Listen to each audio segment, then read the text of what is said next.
नमस्कार साथियों, क्या आप चाहते हो कि हम हिस्ट्री में 90% से ऊपर नंबर लाए? तो आप बिल्कुल सही वीडियो देख रहे हो। आज मैं आप सभी को जितने भी क्वेश्चन दिखाऊंगा, सभी क्वेश्चन बहुत ही ज़्यादा खास है। खास बोले तो वेरी वेरी इंपॉर्टेंट है। अगर आप सभी वीडियो को पूरा देख लिए तो सब क्वेश्चन समझ में भी आ जाएगा और सब याद भी हो जाएगा। आप सभी के पास समय कम है, इसलिए मैं आप सभी का टाइम वेस्ट नहीं करना चाहता हूँ। डायरेक्ट हम सभी क्लास को शुरू करते हैं। सभी बच्चे के मन में डाउट है कि हमारा हिस्ट्री में, ठीक है सर, हमारा हिस्ट्री में, मैं पेन का कलर थोड़ा सा ब्लैक कर लेता हूं ताकि मैं आप सभी को अच्छे से लिख लिख के समझा सकूं। ठीक है, सभी बच्चे के माइंड में एक क्वेश्चन है, सर हम सभी का हिस्ट्री में 90% नंबर कैसे आएगा? देखो, 90% नंबर लाने के लिए थोड़ा सा समझ लो, इंपॉर्टेंट बात है, इसलिए मैं आप सभी के साथ शेयर कर रहा हूँ। ठीक है, 90% आप सभी का नंबर कैसे आएगा? ऑब्जेक्टिव में आप सभी को जितना भी क्वेश्चन दिखाऊंगा, ठीक है, क्या चीज? ऑब्जेक्टिव में आप सभी को जितना भी दिखाऊंगा, मैं यहाँ से गारंटी लेता हूँ 100% प्यारे बच्चों, मैं आप सभी को जितना भी ऑब्जेक्टिव क्वेश्चन दिखाऊंगा 100% वे सभी ऑब्जेक्टिव क्वेश्चन आप सभी को एग्जाम में देखने के लिए मिल जाएगा। बात रह गई सब्जेक्टिव क्वेश्चन की। अगर आप सभी कमेंट करके बताओगे सर सब्जेक्टिव क्वेश्चन भी पढ़ाइए, तो मैं आप सभी के लिए सब्जेक्टिव क्वेश्चन लाऊंगा, जो क्वेश्चन बहुत ही ज्यादा इंपॉर्टेंट होगा। ठीक है, अगर आप सभी कमेंट करोगे तो, अन्यथा कोई मर्जी, आगे आपकी मर्जी होगी। ठीक है, चलिए हम सभी शुरू करते हैं आज का क्लास। देखो प्यारे बच्चों, ये सभी क्वेश्चन आज मैं आप सभी को जितना भी क्वेश्चन दिखाऊंगा, लगभग 100, या फिर देखेंगे कितना ऑब्जेक्टिव क्वेश्चन है। ठीक है, हम सभी देखते हैं कितना ऑब्जेक्टिव क्वेश्चन आज के क्लास में हम सभी कवर कर पाते हैं। ठीक है, ये जितने भी क्वेश्चन आप सभी देखोगे, ये सभी क्वेश्चन मोस्ट इंपॉर्टेंट क्वेश्चन होगा, यानी कि वेरी वेरी इंपॉर्टेंट होगा। ठीक है, इसलिए आप सभी क्लास को पूरा देखेगा। ये सभी क्वेश्चन प्यारे बच्चों मोस्ट इंपॉर्टेंट क्वेश्चन है। ठीक है, वीवीआई क्वेश्चन है। मैं आप सभी को इस बात को बार बार बोलूंगा ताकि आप सभी के मन में याद रहे। ठीक है, ये सभी क्वेश्चन मोस्ट इंपॉर्टेंट क्वेश्चन है, क्लास को पूरा जरूर देखिएगा। ठीक है, शुरू करते हैं हम सभी। देखिएगा, सबसे पहला क्वेश्चन है, विजयनगर का महानतम शासक कौन था? यार बच्चों, विजयनगर का महानतम शासक था कृष्णदेव राय। आप सभी को मालूम है विजयनगर का महानतम शासक जो कृष्णदेव राय है, इनका शासन कब से कब तक चला था? देखो, कृष्णदेव राय का शासन 1509 ईस्वी से लेकर के 1529 ईस्वी तक चला था। देखो, विजयनगर साम्राज्य का सबसे महान और शक्तिशाली शासक था कृष्णदेव राय का। इस बात को आपसे भी याद रखिएगा। ठीक है, देखो यहाँ पर लिखा हुआ है, विजयनगर साम्राज्य का सबसे महान और शक्तिशाली शासक कृष्णदेव राय का था। ठीक है, जो कि 1509 से लेकर के 1529 तक शासन किए थे। याद रखिएगा आपसे भी। ठीक है, ये क्वेश्चन कई बार पूछा जा चुका है और 90%, 90 छोड़ो, 99 लिखो। ठीक है, 99% चांस है 2026 में आएगा ही आएगा। अच्छे से देखो, सब कुछ याद हो जाएगा और सब कुछ समझाऊंगा भी। ठीक है, विजयनगर साम्राज्य का महानतम शासक कौन था प्यारे बच्चों? विजयनगर समाज का महानतम शासक था कृष्णदेव राय। ऑप्शन नंबर सी बिल्कुल राइट आंसर है। याद होगी आप सभी को? ठीक है, अच्छे से देखो, विजयनगर का महानतम शासक था कृष्णदेव राय। ऑप्शन नंबर सी बिल्कुल राइट आंसर है। ठीक है, आप सभी को ऐसे भी ये क्वेश्चन पूछ सकता है, विजयनगर का महानतम शासक कौन था? ठीक है, विजयनगर साम्राज्य का महानतम शासक कौन था? तो आप सभी उसी में टिक मारिएगा, कृष्णदेव राय में नंबर आप सभी को मिल जाएगा। चलिए हम सभी अगले क्वेश्चन की ओर बढ़ते हैं। वास्को डी गामा भारत कब पहुंचा? क्वेश्चन है 2 नंबर में, वास्को डी गामा भारत कब पहुंचा? और 2 का सही जवाब है ऑप्शन नंबर ए, 20 मई 1498 को। मैं आप सभी को 100% प्यारे बच्चों करेक्ट आंसर का मतलब समझते हो, बिल्कुल सही सही उत्तर मैं आप सभी को बताऊंगा। ठीक है, वास्को डी गामा भारत कब पहुंचा था? तो 20 मई 1498 को। ऑप्शन नंबर ए बिल्कुल राइट आंसर है। आप सभी अपने दोस्तों के साथ, जितने बच्चे 2026 में एग्जाम देंगे, उनके साथ आप सभी क्लास को शेयर जरूर कीजिएगा। ठीक है, वास्को डी गामा भारत कब पहुंचा था? तो 20 मई 1498 में। अब देखते हैं 3 नंबर में क्या है, निम्नलिखित में अकबर किस पर अधिकार नहीं कर सका? क्वेश्चन को ध्यान से देखो प्यारे बच्चों, एक सेकंड। निम्नलिखित में अकबर किस पर अधिकार नहीं कर सका था? मेवाड़ पर, जोधपुर, या फिर चित्तौड़, या फिर इनमें से कोई नहीं। क्वेश्चन को ध्यान से देखो, याद हो जाएगा। ठीक है, निम्नलिखित में अकबर जो है किस पर अधिकार नहीं कर सका था? तो आपसे भी याद रखिएगा, अकबर जो था मेवाड़ पर अधिकार नहीं कर सका था प्यारे बच्चों। ठीक है, ऑप्शन नंबर ए बिल्कुल राइट आंसर है। निम्नलिखित में अकबर किस पर अधिकार नहीं कर सका? मेवाड़। ऑप्शन नंबर ए बिल्कुल राइट आंसर है। 4 नंबर में, निम्नलिखित में कौन मुगल बादशाह आलमगीर, ठीक है ध्यान से देखो, निम्नलिखित में कौन मुगल बादशाह, ऐसा कौन सा मुगल बादशाह है जो आलमगीर के नाम से जाना जाता है? कमेंट करो अगर आप सभी को इस क्वेश्चन का राइट आंसर मालूम है तो। ठीक है, निम्नलिखित में कौन मुगल बादशाह आलमगीर के नाम से जाना जाता है? तो 4 का सही जवाब जितने भी बच्चे, क्या जितने भी बच्चे ऑप्शन नंबर बी बता रहे हो, यानी कि औरंगजेब, तो सबका राइट आंसर है। ठीक है, जितने भी बच्चे ऑप्शन नंबर बी बता रहे हो औरंगजेब, सबका राइट आंसर है। ध्यान से देखो, जितने बच्चे को मालूम नहीं है, निम्नलिखित में कौन मुगल बादशाह आलमगीर के नाम से जाना जाता है? तो औरंगजेब। ठीक है, अब देखो, उसका पूरा नाम था औरंगजेब आलमगीर। ठीक है, औरंगजेब को आलमगीर के नाम से भी जाना जाता है, आप सभी को पता चल गया। अब देखो प्यारे बच्चों, उसने 1658 से लेकर के 1707 ईस्वी तक शासन किया। कौन? औरंगजेब, जिसको हम सभी आलमगीर के नाम से जानते हैं। वे कब से कब तक शासन किए थे? तो 1658 से 1707 ईस्वी तक शासन किए थे। बस छोटा सा बात है, याद रखिएगा, ठीक है। यही सब क्वेश्चन बार बार पूछा जाता है। पानीपत का प्रथम युद्ध किस वर्ष हुआ था? क्वेश्चन है 5 नंबर में, पानीपत का प्रथम युद्ध किस वर्ष हुआ था? तो ये तो सबको मालूम है, 1526 में, है कि नहीं?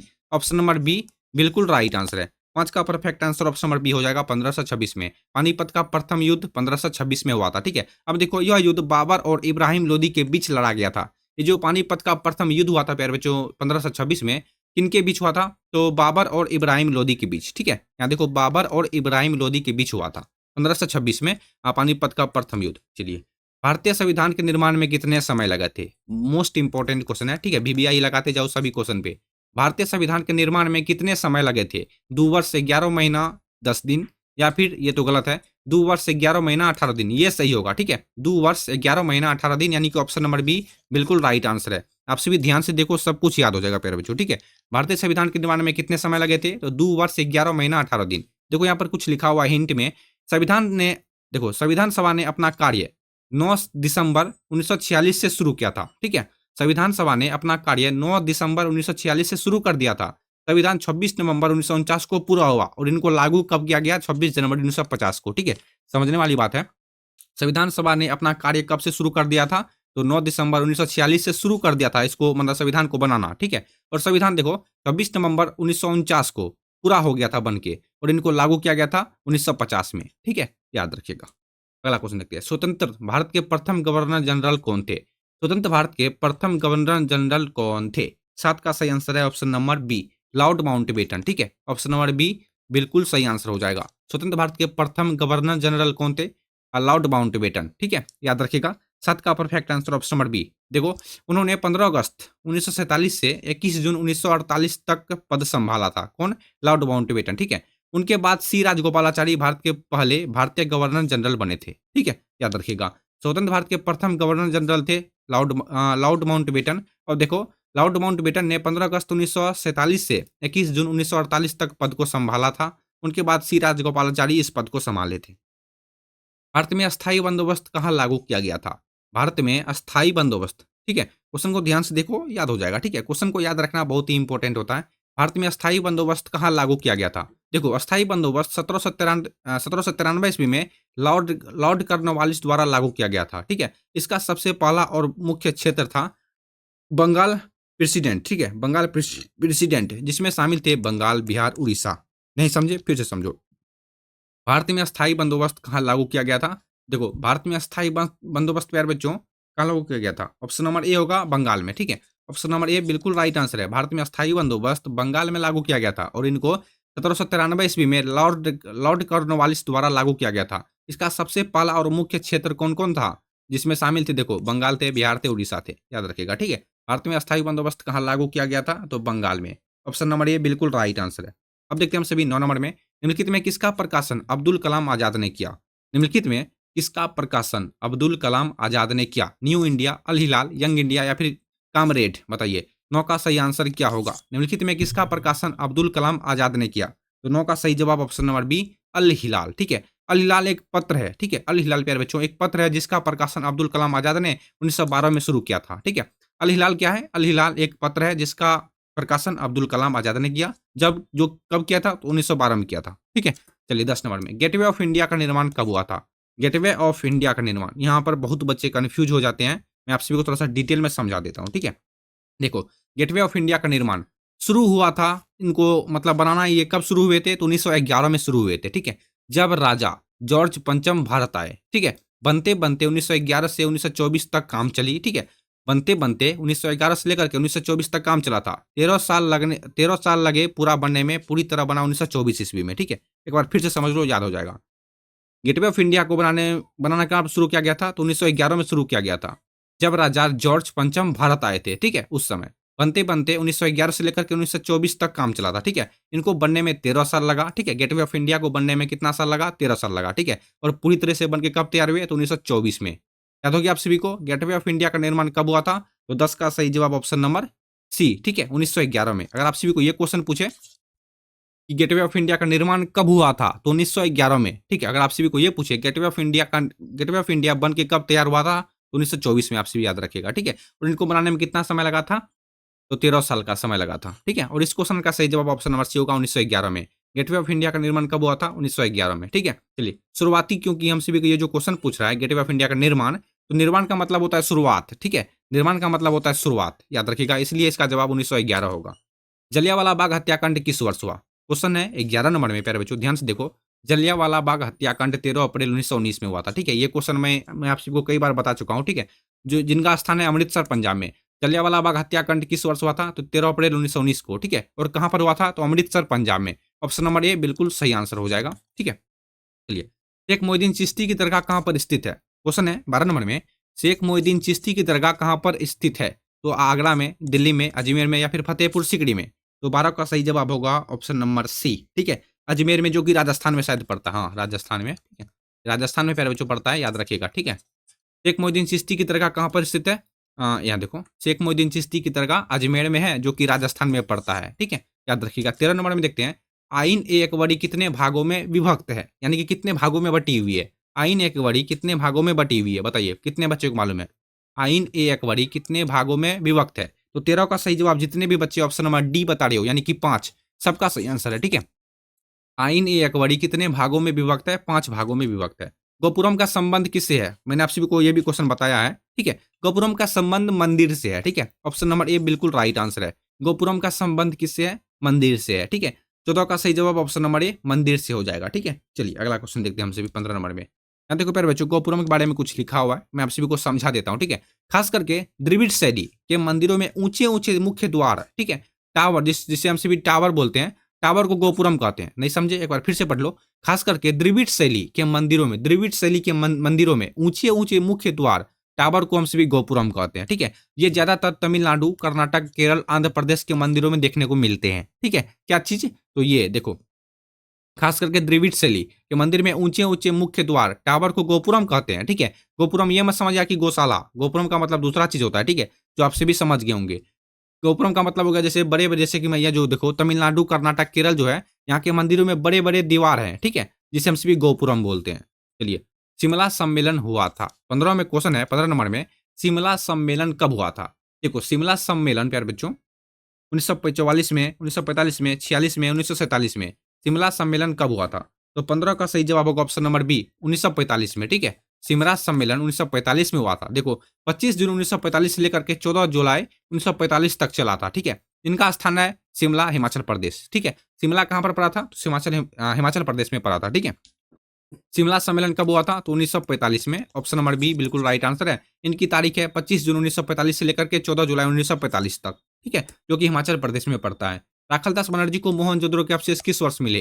राखलदास बनर्जी को मोहनजोदड़ो के अवशेष किस वर्ष मिले? 16 का सही जवाब क्या होगा?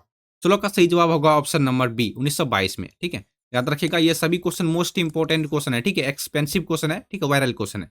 राखलदास बनर्जी को मोहनजोदड़ो के अवशेष किस वर्ष मिले थे? 1922 में मिले थे। ठीक है, चलिए, पुनः समझौता किस वर्ष हुआ? बहुत ही इंपॉर्टेंट क्वेश्चन है प्यारे बच्चों। पुनः समझौता किस वर्ष हुआ? 1920 में, 1930 में, 1932 में, 1935 में? देखो, पुनः समझौता 1932 में हुआ था। ठीक है, 1932 में हुआ था। देखो, 24 सितंबर 1932 में, कहाँ? तो यरवदा जेल, पुणे में हुआ था। इनके बीच महात्मा गांधी और डॉक्टर भीमराव अम्बेडकर के बीच हुआ था पुनः समझौता। ठीक है, याद रखिएगा, पुनः समझौता किनके बीच हुआ था? तो महात्मा गांधी और डॉक्टर भीमराव अम्बेडकर के बीच हुआ था। कब हुआ था? 24 सितंबर 1932 में। कहां पर हुआ था? यरवदा जेल, पुणे में हुआ था। ठीक है, यरवदा जेल कहां पर है? यरवदा जेल पुणे में स्थित है। ठीक है, चलिए, 1920 ईस्वी में निम्नलिखित में कौन सा आंदोलन हुआ था? 1920 में। ठीक है, मैं आपसे भी एक क्वेश्चन पूछता हूँ, 1942 में कौन सा आंदोलन हुआ था? कितने बच्चे कमेंट करते हो, मैं देखना चाहता हूँ। ठीक है, 1942 में कौन सा आंदोलन हुआ था? क्या होगा? देखो, जितने बच्चे को मालूम नहीं है 1942 में कौन सा आंदोलन हुआ था, तो मैं आप सभी को बता देता हूँ, भारत छोड़ो आंदोलन हुआ था। ठीक है, चलिए, 1920 ईस्वी में निम्नलिखित में कौन सा आंदोलन हुआ था? 18 का सही जवाब होगा ऑप्शन नंबर बी, असहयोग आंदोलन। ठीक है, ऑप्शन नंबर बी बिल्कुल राइट आंसर। प्यारे बच्चों, अच्छे से देखो प्यारे बच्चों, मैं आप सभी को पूरा डिटेल में बताऊंगा। ठीक है, कहाँ थे? 1920 में कौन सा आंदोलन हुआ? असहयोग आंदोलन। भारत छोड़ो आंदोलन 1942 में हुआ था। ठीक है, चलिए, ईस्ट इंडिया कंपनी की स्थापना कब हुई थी? ईस्ट इंडिया कंपनी की स्थापना 1600 ईस्वी में हुई थी, 1605 में, 1610 में, 1618 में? बताइए आप सभी, ईस्ट इंडिया कंपनी की स्थापना कब हुई थी? ईस्ट इंडिया कंपनी की स्थापना 31 दिसंबर 1600 ईस्वी को हुई थी। ठीक है, 1601 नहीं मत मारिएगा। ठीक है, 1600 में हुई थी, याद रखिएगा प्यारे बच्चों, 1600 ईस्वी में हुई थी। ईस्ट इंडिया कंपनी की स्थापना 31 दिसंबर 1600 ईस्वी को हुई थी। ठीक है, इसलिए इस क्वेश्चन का सही जवाब ऑप्शन नंबर ए हो जाएगा। चलिए, भारत का अंतिम मुगल शासक कौन था? बहादुर शाह जफर, जिसे हम सिर्फ द्वितीय के नाम से जानते हैं। बहादुर शाह जफर को द्वितीय के नाम से जानते हैं प्यारे बच्चों, याद रखिएगा, ठीक है। यहाँ देखो कुछ लिखा हुआ है, भारत का अंतिम मुगल शासक बहादुर शाह द्वितीय थे, ठीक है। भारत का अंतिम मुगल शासक कौन था? भारत का अंतिम मुगल शासक बहादुर शाह द्वितीय थे, जिन्होंने बहादुर शाह जफर के नाम से भी जाना जाता है, ठीक है। याद रखिएगा, बहुत बच्चे कंफ्यूज हो जाते हैं, सर बहादुर शाह जफर और बहादुर शाह द्वितीय, इन दोनों में डिफरेंस क्या है? दोनों एक ही आदमी है, बस थोड़ा सा नाम में चेंजेस है, ठीक है। याद रखिएगा, भारत का अंतिम मुगल शासक था बहादुर शाह द्वितीय, जिन्हें हम सभी बहादुर शाह जफर के नाम से भी जानते हैं, ठीक है। शासनकाल इनका कब से कब तक था? तो 1837 से लेकर के 1857 तक। 1857 के विद्रोह के बाद ब्रिटिशों ने इन्हें गिरफ्तार कर रंगून वर्मा, ठीक है, रंगून कहां पर है? जो कि वर्मा में है, ठीक है, भेज दिया, जहां 1862 में उनका निधन हो गया था, ठीक है। बहादुर शाह जफर का निधन 1862 में हो गया था, ठीक है, और रंगून वर्मा जेल में, ठीक है। याद रखिएगा, बहुत ही इंपॉर्टेंट क्वेश्चन है। भारत का अंतिम मुगल शासक कौन था? तो बहादुर शाह जफर था। ऑप्शन नंबर बी सबका राइट आंसर है प्यारे बच्चों, ठीक है। चलिए अगला, स्थापत्य कला का सबसे अधिक विकास किसके समय में हुआ? क्वेश्चन है, एक सेकंड, स्थापत्य कला का सबसे अधिक विकास किसके समय में हुआ था? 21 का सही जवाब आखिर क्या होगा? 21 का सही जवाब होगा ऑप्शन नंबर ए, शाहजहां के शासनकाल में हुआ था, ठीक है। याद रखिएगा, मोस्ट इंपोर्टेंट क्वेश्चन है, स्थापत्य कला का सबसे अधिक विकास किसके समय में हुआ था? शाहजहां के शासनकाल में हुआ था, ठीक है। 21 का सही आंसर ऑप्शन नंबर ए हो जाएगा। कैप्टन हॉकिंस किस मुगल शासक के दरबार में आया? बताइए, क्वेश्चन है, कैप्टन हॉकिंस किस मुगल शासक के दरबार में आया? देखो कि कैप्टन हॉकिंस प्यारे बच्चों किस मुगल शासक के दरबार में आया था? कमेंट करो, मैं थोड़ा सा पानी पी लेता हूँ, ठीक है। चलिए, कैप्टन हॉकिंस जहांगीर के शासनकाल में आया था, ठीक है। ऑप्शन नंबर बी बिल्कुल राइट आंसर है। कैप्टन हॉकिंस जहांगीर के शासनकाल में आया था। कब आया था? तो 1609 ईस्वी में, ठीक है। इनका उद्देश्य क्या था? इंग्लैंड और भारत के बीच व्यापार की अनुमति प्राप्त करना। जहांगीर ने उसे खान की उपाधि भी दे दी थी, ठीक है। कैप्टन हॉकिंस किस मुगल शासक के दरबार में आया था? कैप्टन हॉकिंस प्यारे बच्चों जहांगीर के शासनकाल में आया था। कब आया था? तो 1609 में आया था। इनका क्या कारण था यहाँ पर आने का? तो यहाँ पर आने का इनका कारण था इंग्लैंड और भारत के बीच व्यापार की अनुमति प्राप्त करना। जहांगीर ने उसे खान की उपाधि भी दे दी थी, ठीक है। सोचो कितनी बड़ी बात है। उत्तर भारत में भक्ति आंदोलन का आरंभ किसने किया था? उत्तर भारत में भक्ति आंदोलन का आरंभ रामानंद ने किया था, ठीक है। याद रखिएगा, बहुत बार ये सभी क्वेश्चन पूछे गए हैं। 99% चांस है आपको 2026 में ये सभी क्वेश्चन पूछ सकते हैं, ठीक है। इसलिए मैं आप सभी को बोल रहा हूँ, याद रख लो, ठीक है, इंपॉर्टेंट है आप सभी के लिए। उत्तर भारत में भक्ति आंदोलन का आरंभ किसने किया था? रामानंद ने, कबीरदास ने, गुरु नानक ने? नहीं होगा, ठीक है। बताइए आप सभी क्या होगा? मैंने आप सभी को जस्ट अभी बताया था, तो इसका सही जवाब मैंने आप सभी को बताया था, ऑप्शन नंबर ए रामानंद ने होगा, ठीक है। ऑप्शन नंबर ए बिल्कुल राइट आंसर पे बच्चों। चलिए, कुतुब मीनार का निर्माण किसने शुरू किया? कुतुब मीनार का निर्माण किसने शुरू किया? देखो, कुतुब मीनार का निर्माण शुरू किया था कुतुबुद्दीन ऐबक ने किया था, ठीक है। Option number C right answer होगा, ठीक है। 24 का सही आंसर ऑप्शन नंबर सी होगा, कुतुबुद्दीन ऐबक। देखो, निर्माण कब हुआ था? तो 1199 ईस्वी में। लेकिन इसको पूरा किसने किया था? इल्तुतमिश ने पूरा करवाया था, ठीक है। कुतुब मीनार का निर्माण शुरू किया था कुतुबुद्दीन ऐबक ने, जो कि 1199 में किया था। लेकिन इसको पूरा किसने किया था? कुतुब मीनार को बनाने के लिए पूरा कंप्लीट किसने किया था? इल्तुतमिश ने किया था, ठीक है। यह दिल्ली के महरेली, ठीक है, यह दिल्ली के महरौली क्षेत्र में स्थित है और विश्व की सबसे ऊंची ईंट से बनी मीनारों में से एक है, ठीक है। कुतुब मीनार देखो दिल्ली के महरौली क्षेत्र में स्थित है, ठीक है। ये तो सबको मालूम होगा कि दिल्ली में कुतुब मीनार स्थित है, लेकिन दिल्ली में कहाँ पर है? महरौली क्षेत्र में स्थित है, ठीक है। और यह विश्व का सबसे ऊंची ईंट से बनी मीनारों में से एक है। याद रखिएगा, कुतुब मीनार ईंट से बनी मीनारों में से पूरे विश्व में एक है, ठीक है। याद रखिएगा आप सभी। कुतुब मीनार का निर्माण किसने शुरू किया? तो कुतुबुद्दीन ऐबक ने। इसको पूरा किसने किया था? तो इल्तुतमिश ने किया था। इब्न बतूता किस देश का निवासी था? बताइए, इब्न बतूता किस देश का निवासी था? पुर्तगाल, मोरक्को, फ्रांस या फिर इनमें से कोई नहीं। इब्न बतूता प्यारे बच्चों मोरक्को, ठीक है। इब्न बतूता मोरक्को का निवासी था, जो कि उत्तरी अफ्रीका में पड़ता है, ठीक है। याद रखिएगा, उत्तरी अफ्रीका का निवासी था। इब्न बतूता किस देश का निवासी था? तो मोरक्को, जिसे हम सभी उत्तरी अफ्रीका के नाम से भी जानते हैं, ठीक है। ऑप्शन नंबर क्या होगा? बी होगा, ठीक है। याद रखिएगा प्यारे बच्चों। चलिए, 16 महाजनपदों में सबसे शक्तिशाली महाजनपद कौन था? ठीक है, एक सेकंड। 16 महाजनपदों में सबसे शक्तिशाली महाजनपद कौन था? मगध, अवंती, कोसल, गंधार? बताइए, 16 महाजनपदों में सबसे शक्तिशाली महाजनपद ऑप्शन नंबर ए मगध होगा, ठीक है। ऑप्शन नंबर ए बिल्कुल राइट आंसर है। किस भारतीय शासक को नेपोलियन की संज्ञा दी गई है? क्वेश्चन है 27 नंबर में, किस भारतीय शासक को नेपोलियन की संज्ञा दी गई है? देखो, किस भारतीय शासक को नेपोलियन की संज्ञा दी गई है? नेपोलियन की संज्ञा दी गई है। 27 का सही जवाब होगा ऑप्शन नंबर बी समुद्रगुप्त को, ठीक है। किस भारतीय शासक को नेपोलियन की संज्ञा दी गई? समुद्रगुप्त को। देखो, समुद्रगुप्त अपने शासनकाल में अन्य सैन्य क्या लिखा हुआ है? समुद्रगुप्त अपने शासनकाल में अनेक सैन्य अभियानों के द्वारा उत्तर और दक्षिण भारत के बड़े भूभाग पर विजय प्राप्त किए थे, ठीक है। इसलिए उसे क्या लिखा हुआ भारत का भारत के शासक के नेपोलियन की संज्ञा दी गई है, ठीक है। भारतीय शासक की नेपोलियन संज्ञा दी गई है समुद्रगुप्त को, इसलिए, ठीक है। क्यों? देखो, समुद्रगुप्त प्यारे बच्चों अपने शासन काल में उत्तर उत्तर भारत और दक्षिण भारत के बड़े बड़े भूभाग पर, यानी कि बड़े बड़े जमीनों पर विजय प्राप्त किए थे, इसलिए उनको नेपोलियन की संज्ञा दी गई है समुद्रगुप्त को। महाभारत की रचना किसने की थी? देखो यहाँ पर भी दो क्वेश्चन बनेगा। महाभारत की रचना किसने की थी? महाभारत की रचना किस भाषा में हुई है? रामायण की रचना किसने की थी? देखो मैं आप सभी को तीनों क्वेश्चन का आंसर बताता हूँ, ठीक है। देखो, महाभारत की रचना तो option number B Ved Vyas ने किए थे, ठीक है। और महाभारत की रचना किस भाषा में हुई है? तो संस्कृत भाषा में हुई है, ठीक है। ये सभी क्वेश्चन पूछता है, इसलिए मैं आप सभी के साथ शेयर कर रहा हूँ। महाभारत की रचना किसने की थी? वेद व्यास ने की थी। महाभारत की रचना किस भाषा में हुई है? संस्कृत भाषा में हुई है। और रामायण की रचना किसने की? ठीक है, आप सभी को ये कमेंट में बताना है, रामायण की रचना किसने की, ठीक है। महर्षि वाल्मीकि होगा, क्या होगा, आप सभी कमेंट कर दीजिएगा, ठीक है। मैं आप सभी को 50% बता दिया हूँ, ठीक है। विजयनगर समाज की स्थापना किसने की? क्वेश्चन है, विजयनगर साम्राज्य की स्थापना किसने की? दो भाई आपस में मिलकर किए थे, हरियर एवं बुक्का, ठीक है। ऑप्शन नंबर डी बिल्कुल राइट आंसर है। विजयनगर साम्राज्य की स्थापना किसने की थी? हरियर एवं बुक्का ने, जो कि दोनों आपस में भाई थे, ठीक है। अब देखो, इन दोनों भाइयों को इस स्थापना में विधारणीय स्वामी का मार्गदर्शन भी प्राप्त हुआ था। इसकी राजधानी हम्पी थी, ठीक है। विजयनगर समाज की राजधानी हम्पी थी। चलिए, राखालदास बनर्जी को मोहनजोदड़ो के अवशेष किस वर्ष मिले? 1922 में मिले थे, ठीक है। ऑप्शन नंबर सी बिल्कुल राइट आंसर है। निम्नलिखित में दिल्ली चलो का नारा किसने दिया था? दिल्ली चलो का नारा किसने दिया था? 31 का सही आंसर ऑप्शन नंबर सी होगा, सुभाष चंद्र बोस ने दिया था, ठीक है। दिल्ली चलो का नारा किसने दिया? दिल्ली चलो का नारा प्यारे बच्चों ऑप्शन नंबर सी सुभाष चंद्र बोस ने दिया था, ठीक है। क्योंकि यहाँ पर कुछ लिखा हुआ है, यह नारा उन्होंने, ठीक है, यानी कि सुभाष चंद्र बोस ने हिंद फौज जिसे INA के सैनिकों को प्रेरित करने के लिए दिया गया था, ताकि वे भारतीय स्वतंत्रता के लिए दिल्ली की ओर बढ़ सके। निम्नलिखित में काला कानून किसे कहा गया है? काला कानून, ठीक है। काला कानून प्यारे बच्चों रोलेक्ट एक्ट को कहा जाता है, ठीक है। ऐसा कि जैसे कि मान लो कि बिना मुकदमा किए किसी के ऊपर केस ठोक दिए, उसी को हम सभी काला कानून बोलते हैं, ठीक है। निम्नलिखित में काला कानून किसे कहा गया है? तो रोलेक्ट एक्ट को काला कानून कहा गया है, ठीक है। देखो यहाँ पर कुछ लिखा हुआ है, इस कानून के तहत सरकार बिना मुकदमे की इस कानून के तहत सरकार बिना मुकदमे के किसी को भी गिरफ्तार कर सकती थी, ठीक है। इसलिए इसे जनता ने काला कानून कहा, ठीक है। कितना मतलब छोटी सी बात है, बस याद कर लो प्यारे बच्चों, याद हो जाएगा, ठीक है।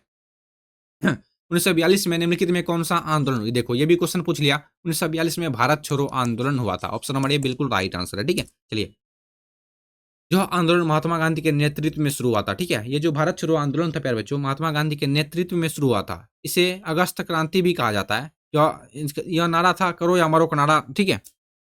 भारतीय संविधान की प्रारूप समिति के अध्यक्ष कौन थे? डॉक्टर भीमराव अम्बेडकर थे, ठीक है। ऑप्शन नंबर ए बिल्कुल राइट आंसर है। भारतीय संविधान की प्रारूप समिति के अध्यक्ष डॉक्टर भीमराव अम्बेडकर। 135 नंबर, सिंधु घाटी के निवासियों को किस धातु का ज्ञान नहीं था? सिंधु घाटी के निवासियों को सोना का भी ज्ञान था, चांदी का भी ज्ञान था, तांबा का भी ज्ञान था, लेकिन लोहा का ज्ञान बिल्कुल ही नहीं था, ठीक है। Option number C right answer है। सिंधु घाटी के निवासियों को किस धातु का ज्ञान नहीं था? लोहा का। चलिए, 35 का हो जाएगा सी। हड़प्पा सभ्यता किस युग की सभ्यता है? तो कांस्य युग की सभ्यता है, ठीक है। Option number B right answer है। ये सभी क्वेश्चन आप सभी को मालूम है कितना बार पूछा जा चुका है, ठीक है। हड़प्पा सभ्यता किस युग की सभ्यता है? तो कांस्य युग की सभ्यता है। गुप्त काल में कौन चीनी यात्री भारत आया था? गुप्त काल में प्यारे बच्चों, गुप्त काल में कौन चीनी यात्री भारत आया था? देखो, गुप्त काल में प्यारे बच्चों फायान भारत आया था, ठीक है। ऑप्शन नंबर बी बिल्कुल सही आंसर है। मैं आप सभी को अच्छे से समझा देता हूँ थोड़ा सा, ठीक है। गुप्त काल में कौन चीनी यात्री भारत आया था? फायान भारत आया था।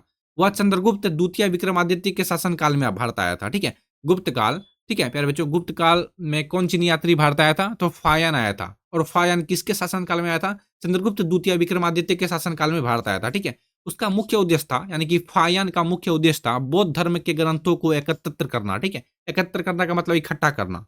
चलिए, इंडिका के लेखक कौन है? इंडिका के लेखक मेगास्थनीज, ऑप्शन नंबर बी सबको मालूम है। इंडिका के लेखक कौन है? इंडिका के लेखक मेगास्थनीज है। मेगास्थनीज एक यूनानी दूत थे जो चंद्रगुप्त मौर्य के समय भारत आए थे, ठीक है। उन्होंने भारत के सामाजिक, राजनीतिक और आर्थिक जीवन का विवरण इंडिका में लिखा है, ठीक है। इंडिका के लेखक है मेगास्थनीज।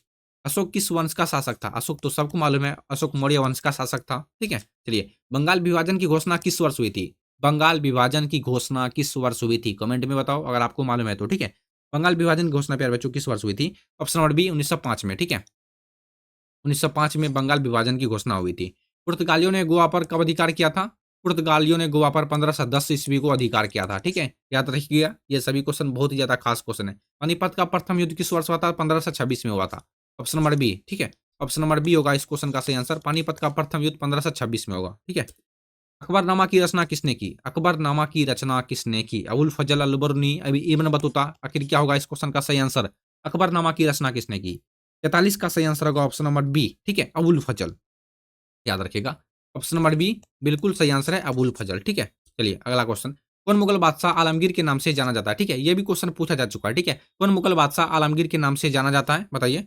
कौन मुगल बादशाह है जो आलमगीर के नाम से जाना जाता है? ठीक है, ये क्वेश्चन शायद इनसे पहले आया था, ठीक है कि नहीं? कौन मुगल बादशाह आलमगीर के नाम से जाना जाता है? तो 44 का सही जवाब ऑप्शन नंबर सी होगा, औरंगजेब, ठीक है। औरंगजेब को हम सभी आलमगीर के नाम से जानते हैं, ठीक है। तंबाकू पर किस शासक ने प्रतिबंध लगाया?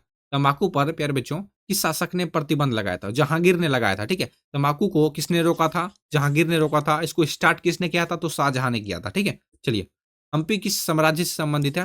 हम्पी विजयनगर साम्राज्य से संबंधित है, ठीक है। ऑप्शन नंबर डी बिल्कुल राइट आंसर है। हम्पी किस साम्राज्य से संबंधित है? विजयनगर साम्राज्य से संबंधित है, ठीक है। अब देखो, यह दक्षिण भारत का प्रसिद्ध महाराष्ट्र और कर्नाटक के बीच स्थित साम्राज्य था, ठीक है, हम्पी। हम्पी अपने भव्य मंदिरों, स्तूपों और वास्तुकला के लिए प्रसिद्ध है। हम्पी जो है प्यारे बच्चों, मंदिरों, स्तूपों और वास्तुकला के लिए प्रसिद्ध है। जो दक्षिण भारत का प्रसिद्ध महाराष्ट्र और कर्नाटक के बीच स्थित एक साम्राज्य था, हम्पी साम्राज्य, ठीक है, जो कि कहां पर है? विजयनगर में है, ठीक है। चलिए, तलवंडी में किसका जन्म हुआ था? तलवंडी में गुरु नानक का जन्म हुआ था। ऑप्शन नंबर बी बिल्कुल राइट आंसर है। तलवंडी में गुरु नानक का जन्म हुआ था। गुरु नानक देव जी सिख धर्म के प्रथम गुरु और संस्थापक थे। उनका जन्म यानी कि गुरु नानक का जन्म 1469 ईस्वी में हुआ था, ठीक है। चलिए, दिल्ली से दौलताबाद अपनी राजधानी स्थानांतरित करने वाला शासक कौन था? दिल्ली से दौलताबाद अपनी राजधानी को स्थानांतरित करने वाला शासक था क्या? 48 का होगा सी, ठीक है, मोहम्मद बिन तुगलक। ऑप्शन नंबर सी बिल्कुल करेक्ट आंसर प्यारे बच्चों, 100% राइट आंसर प्यारे बच्चों, याद रखिएगा। दिल्ली से दौलताबाद अपनी राजधानी को स्थानांतरित करने वाला शासक था मोहम्मद बिन तुगलक, ठीक है। चलिए, देखो यहाँ पर कुछ लिखा हुआ है। उन्होंने यानी कि मोहम्मद बिन तुगलक ने, देखो, दिल्ली से दौलताबाद अपनी राजधानी को स्थानांतरित करने वाला शासक था मोहम्मद बिन तुगलक, ठीक है। उन्होंने यानी कि मोहम्मद बिन तुगलक ने 1327 ईस्वी में दिल्ली से दौलताबाद, जो कि देवगिरी में, ठीक है, जो कि देवगिरी राजधानी स्थानांतरित की थी। इसका मुख्य उद्देश्य था दक्षिण भारत पर नियंत्रण और प्रशासनिक मजबूती था। यह लेकिन यह असफल रह गई थी, ठीक है। अलबरूनी किसके साथ भारत आया था? अलबरूनी मोहम्मद गजनवी के साथ भारत आया था, ठीक है। ऑप्शन नंबर बी बिल्कुल सही आंसर है। अलबरूनी किसके साथ भारत आया था? मोहम्मद गजनवी के साथ। महाभारत की रचना, देखो ये भी क्वेश्चन पूछ लिया। महाभारत की रचना ऑप्शन नंबर ए बिल्कुल सही आंसर है, 100% सही आंसर है प्यारे बच्चों, ठीक है। याद रखिएगा, महाभारत की रचना संस्कृत भाषा में हुई है। और महाभारत की रचना किसने की थी? क्या होगा? वेद व्यास होगा, वाल्मीकि होगा, वेद व्यास होगा, ठीक है। और महर्षि वाल्मीकि रामायण की रचना की थी। याद रखिएगा प्यारे बच्चों, ठीक है। तो अगला क्वेश्चन बढ़ते हैं हम सभी 51 की नंबर, देखो यहाँ पर, इसे महर्षि वेद व्यास ने लिखा था, ठीक है। महाभारत महाभारत भारत का एक महाकाव्य है जिसमें कुरुक्षेत्र युद्ध और धर्म के उपदेश का वर्णन किया गया है, ठीक है।